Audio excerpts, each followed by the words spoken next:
I saw the evidence. I may say now, I saw the evidence. Kuting, kaya ba kayo nagsapakan, nagbatuhan? Dahil hindi nyo na nakakayanan ang pressure ng aming boses. Sa kausap ko kanina na may hawak na, my God, you cannot believe it. The pulboronic issue is real. Lahat ang sinabi ni Pangulong Duterte doon sa Maisog Rally na sinasabi niyang meron siyang hawak na ebidensya, may nakita siyang ebidensya, nakita ko na. Ito ang pasabog ni Maharlika. Ang patagal ng usapin patungkol sa Polvoron video ni PBBM ay nakita na ng dalawang mata ni Maharlika. Ayon sa may hawak ng Polvoron video, konting panahon na lang at ilalabas na nila ang video ni PBBM na maliwanag pa sa sikat ng araw. At ito ang pag-uusapan natin sa video na ito. Kung bago ka lang sa aking YouTube channel, baka pwede makahingi ng like at subscribe para updated ka sa aking nilalabas na bagong video. Salamat po. Diba? Timing is everything, ika nga. Ako nga, diba? Kung ako lang, alam nyo, kung ako lang talaga pagpipiliin, ilalabas ko na yung pulboronic evidence. Okay? Kaya naman natataranta sila. So may mga nakausap tayong mga grabe, sobrang reliable. Not only that, I saw the evidence. I may say now, I saw the evidence. Kuting, kaya ba kayo nagsapakan, nagbatuhan? Dahil hindi nyo na nakakayanan ang pressure ng aming boses. Takot sila sa Jericho March, sabi ni Elker. Mga kababayan, sabi ko nga dun sa kausap ko kanina na may hawak na, my God, you cannot believe it. The pulboronic issue is real. Grabe, you cannot believe it, darling. Pero, sabi ko nga doon, kung napagtiisan ko since August of 2022 na nilabanan ang jutang jinining kuting na gobyerno, then, ilang buwan na lang ba? Kung anong gusto nila, nang may hawak nitong pulboronic na ito, evidence, maluloka kayo. Lahat ang sinabi ni Pangulong Duterte doon sa Maisog Rally na sinasabi niyang meron siyang hawak na ebidensya, may nakita siyang ebidensya, nakita ko na.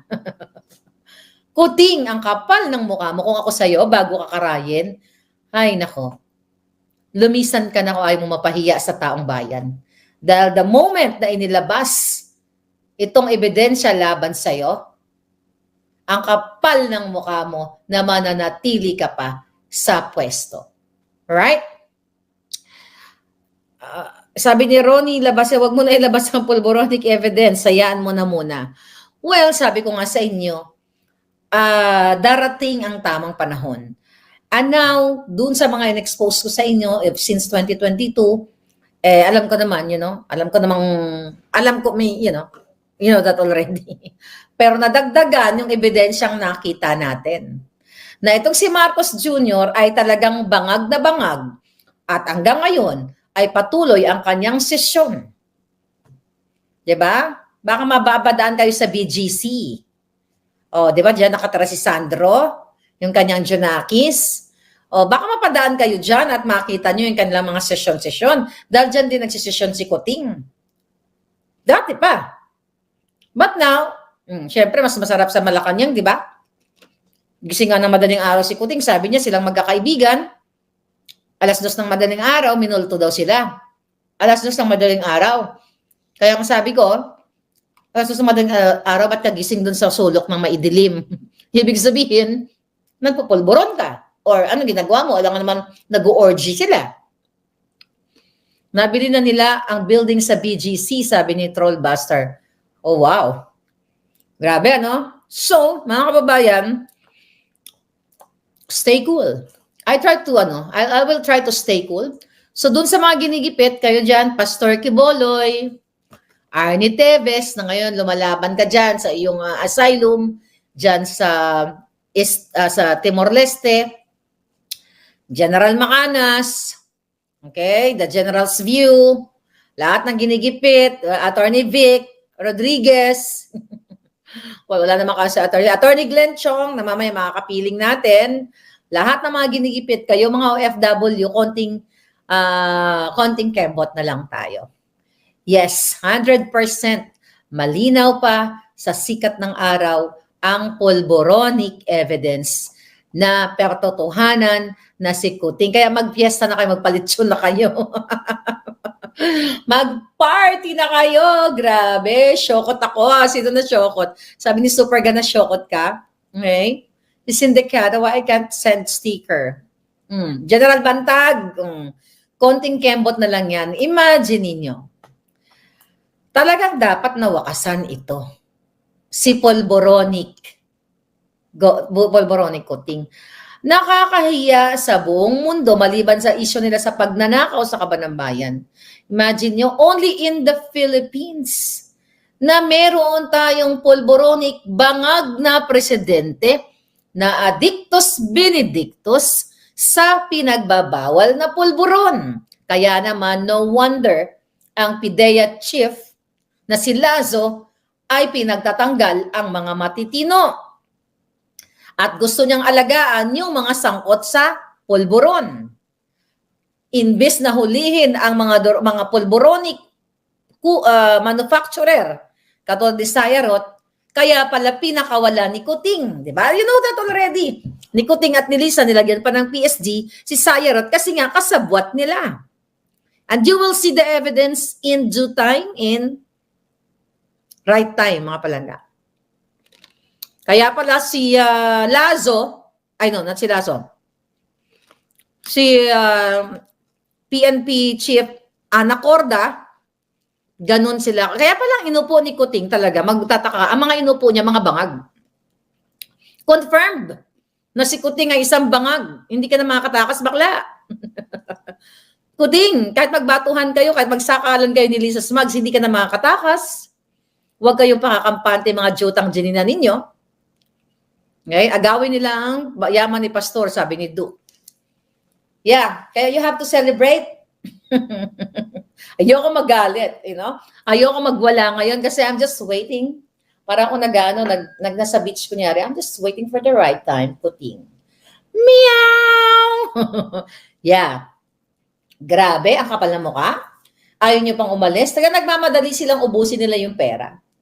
At kahit ubusin nyo yung pera, babawiin namin. Papasukan namin sa inyo ang pera. Ipapaluwa namin, dudukutin namin yung pera sa tiyan ni Lisa. Yan, dudukutin namin ang pera sa utak ninyo. Wala, hindi obrang impeachment. Palangga, Rosario, hindi obrang impeachment ngayon. Dahil kasabwat nila ang Congress Hi, Remy, gising ka pa. So, ang pinakamaganda, boses nyo. Wala nang impeachment. Just your voice. Be there. Pag sinjowing na natin ang mga ebidensya, you have to be present. Okay? Dapat nandoon kayo, huwag kayong mawala. So you decide, gusto nyo ipagpatuloy na may bangag kayong presidente na patuloy na kumakamkam ng inyong pera at patuloy na kumikitil ng inyong kinabukasan ng buhay ng mga what? Not only the people from the government na inaatake sa puso dahil tinatanggalan ng trabaho, inilalayo kayo sa inyong mga pamilya, mga policemen, mga military or mga sundalo. Imagine nyo ganito, kaya po kayo pala ginaganyan dahil talaga namang pulboronic o bangag na bangag ang inyong presidente. And it's your duty para protektahan ninyo ang inyong Pilipinas, ang inyong flag. Grabe, maloka kayo. Oh my God, I can't freaking believe it. Na alam mo dapat nung 2012 ba nakulong na si Kuting Dapat 2012 pa lang nung siya ay senador, ay talagang dapat naparusahan niya na ang pagiging polboronic niya at kasabwat sa mga manufacturing of polboron. Polboron showing on Netflix. Ayan, nasa iyo pa rin ang huling halakhak. Yes, nasa taong bayan ang huling halakhak. Don't impeach, people power na, sabi ni Del Mar, Delphine. Basta peaceful assembly, isplok mo na yan. Sabi ni Firm Ma'am Raga. Palangga, I'm just waiting for the signal. Okay? Kung isusplok natin yon. Pero isusplok talaga yon. Huwag kayong mag-alala. Hindi naman naiipit yon. Diba? Lalabas natin ng bonggang-bongga. So yun na nga. Nako, excited kayo lahat. Basta confirm. The pulburon na sinabi ni Pangulong Duterte, confirmed. Confirm. Hindi makakatakas si Kuting. Hindi magsisinungaling ang ebidensya. Mga mata ninyo. Kailangan lang nang i-open ang inyong mga mata at ang inyong mga tenga. At pag ready na ang lahat, then we can celebrate. Right? Salot sa lipunan ang pulboronic. Yes! Kaya huwag kayong mag-alala. Alam ko galit na kayong lahat. Gigil na kayo. Gusto nyo nang matapos na ang paghihirap ninyo.